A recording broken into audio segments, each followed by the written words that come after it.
What's up, webheads? And today I am going to talk about why Tobey's Spider-Man lost his powers in Spider-Man 2. Before this video starts, I would also like to just kind of have a little bit of an announcement. It's not something really big, but I have to cut back a lot of things in my life. Uh, you know, the world has become a more expensive place, and because of that, I can no longer afford certain things, and that includes a Marvel Unlimited. Because just the world has become so expensive, and I just can't afford it. My rent has gone up recently, and it's a drastic increase.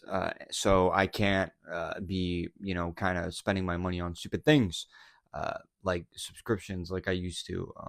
So yeah. Anyways, let's get into this video. Now, this is a question that I got on TikTok a while back, and I answered it on TikTok, and it so happened to be like a 9-minute video, but I've never really done it here for YouTube. So I thought I would kind of just explain why Toby lost his powers for those who don't completely understand, or just kind of just turn your brain off and while you watch the movie. So where it all starts is in the ending of the first movie, right, where Toby meets MJ and they get to talking, and Mary Jane, confesses to Peter that, while she was being, kidnapped and attacked by Green Goblin, she wasn't thinking of Spider-Man. She wasn't thinking of, anybody else. She was thinking about, Peter. And if she made it out of there, she wanted to be with him. And Peter he loved hearing that, right? That's been his dream since day one. I mean, he's always loved Mary Jane since he first saw her back when she moved there, right?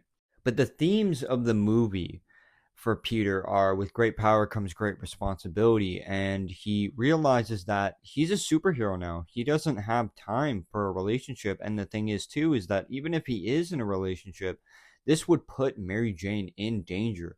So he rejects her and tells her that he doesn't feel the same way and he'll always be a good friend to her. Then we get to Spider-Man 2, and the message of great power comes great responsibility in Spider-Man 2 is still prevalent, but it's more on the responsibility side.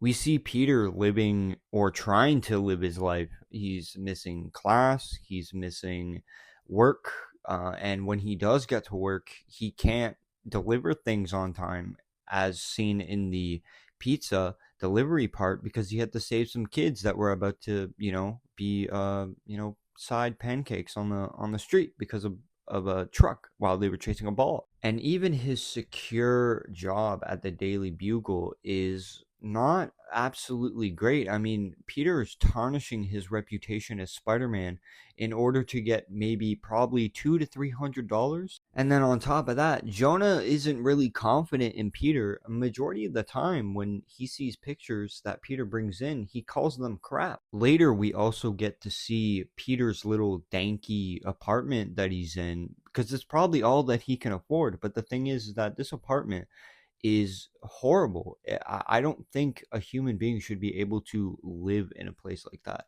because first off, the train system that is nearby literally shakes the entire apartment complex.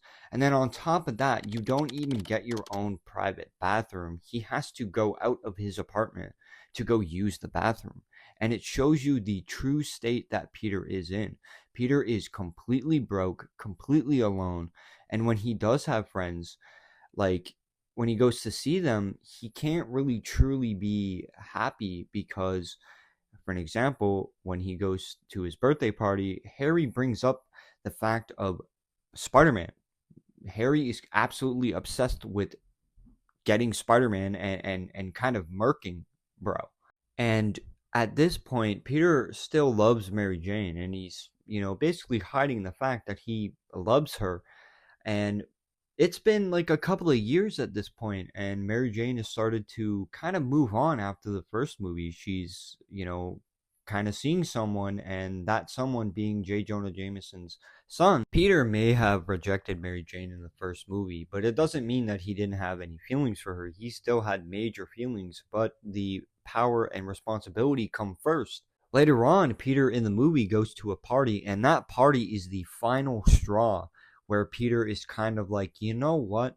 I'm kind of just done, because at the party, Harry has a like crash out, like a really big crash out, and it affects Peter, and it humiliates Peter to the point where he goes outside and he tries to go get a refreshment, like a drink, so he can get drunk somewhat, and he can't even do that. The universe is like, no, man, you can't even do that. While being outside, he also sees Mary Jane, and he has a moment, like a breaking part, just like any other human being. He's like trying to see how she is and trying to, say that he's different now, and everything like that. But Mary Jane is just kind of done with this BS, man. She tells Peter that, John is actually there for her where Peter isn't, but Mary Jane doesn't understand the fact that Peter is Spider-Man. He is the one that saved her multiple times in the first movie, but she doesn't know it, and she can't understand that. She just sees Peter as a unreliable person who can never be there for her. And it's kind of valid, to be frankly honest. And this truly upsets Peter, like truly, truly upsets him. And he goes back into the party, obviously, because he has to work, right? And as he goes back in, John announces that Mary Jane agreed to marry him, probably because of the conversation she had with Peter. I don't think Mary Jane would have agreed to marry a guy she probably only knew for like maybe 2 to 3 months.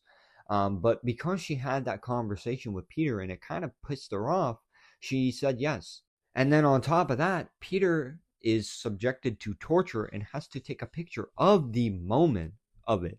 This is the moment where we see Peter go out and web swing, and this is something that Peter does in the comics too. Whenever Peter is in a kind of mental state or just having a hard time, he usually goes out to web swing, clear his head, and then he usually has a clear kind of idea and can come back stronger.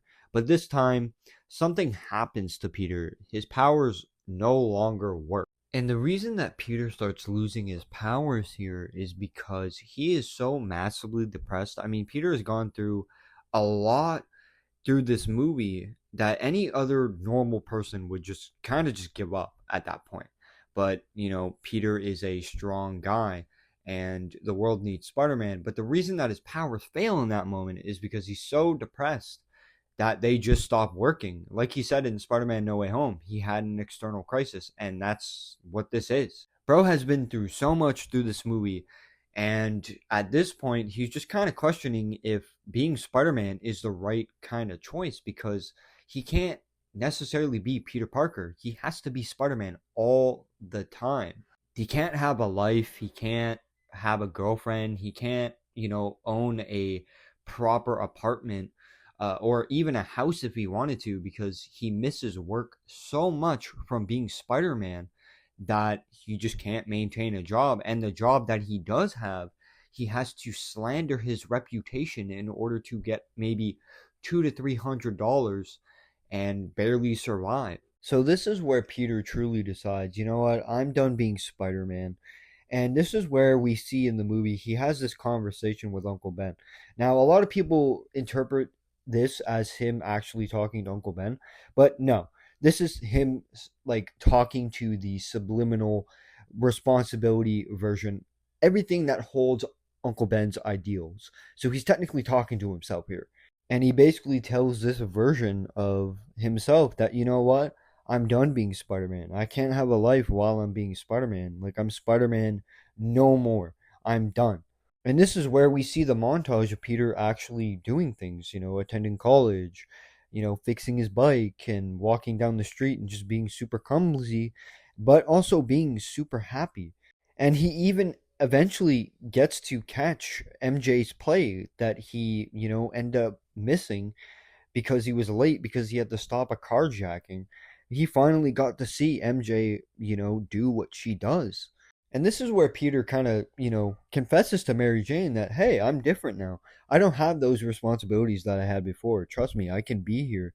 But Mary Jane, kind of being skeptical, she's like, no, I'm sorry, I don't believe you. And then on top of that, she's already kind of getting married. So she's like, listen, man, you're way too late. Like, I've already moved on from you. And a lot of different things happen. And you get to see that without Spider-Man, crime has risen like 70 something percent, maybe 80%. So there being no Spider-Man, it is having a like irreparable damage on New York. Like Spider-Man needs to be a thing. Then we get the scene where Peter goes into a burning building to save a child. And he ends up saving the child, but the thing is that there was another person on the top floor that Peter could have saved if he was Spider-Man. But because he didn't have his powers, he didn't end up saving that person, and that person ended up losing their lives. But if Spider-Man had been there, that wouldn't have been a thing. That person would have been saved. And Peter really starts to see, okay, like Spider-Man not being here, there's a lot of things going on. Like maybe Spider-Man does need to be a thing. And he goes to Aunt May, and they fought previously, but I didn't think it was super important to bring up. But he confessed that, you know, about the night with Uncle Ben. And she kind of took it. She had a valid reason to kind of just not talk to him for a couple of days. But anyways, he comes back, and that's where we get the iconic speech and everything like that. And he goes and he slightly gets his powers back, but it's not enough. And this is where Mary Jane also hits up Peter too and says, "Hey, like meet me here at this coffee shop because like, I want to talk. Like I thought about what you said like a couple of days ago." And you know, he goes and because he's going to be Spider-Man again, he pulls the, "You know what? No, my mind was playing tricks on me too." The only reason he's saying that is because he has to go back to being Spider-Man, so he's not going to have time again. And just with great power comes great responsibility. And on top of that, like I said earlier, he doesn't want to bring MJ into the fold of his dangerous life. And then she ends up getting kidnapped again, and that's where his powers come back. So that's the reason that Peter lost his powers in Spider-Man 2. He just was really, really depressed, and he kind of needed a kick in the ass to kind of realize, hey, man, like I get you're sad, but like you have superpowers, like you have a responsibility to do something about this, and you choosing not to is having way more damage than your external crisis. And that's when he, learns to come back.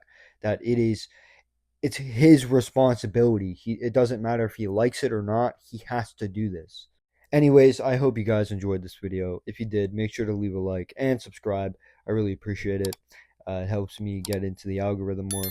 Y'all have a good rest of your day. Peace.